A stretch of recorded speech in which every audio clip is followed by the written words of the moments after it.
রাজধানীর লালবাগে মায়ের সঙ্গে রাগারাগি করে তুষার নামের এক যুবক ফাঁস দিয়ে আত্মহত্যা করেছে বলে পরিবার দাবি করছে।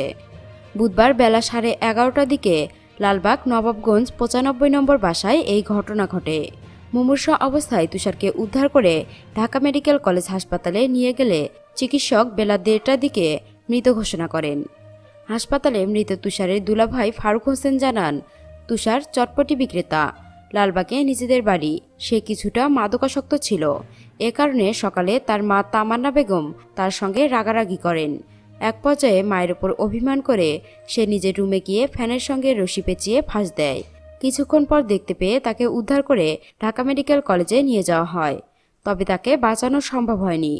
ঢাকা মেডিকেল কলেজ ঢামেক হাসপাতালের পুলিশ ক্যাম্পের ইনচার্জ ইন্সপেক্টর মোহাম্মদ বাচ্চু মিয়া তার মৃত্যুর বিষয়টি নিশ্চিত করেছেন। তিনি জানান, ময়নাতদন্তের জন্য মরদেহ মর্গে রাখা হয়েছে।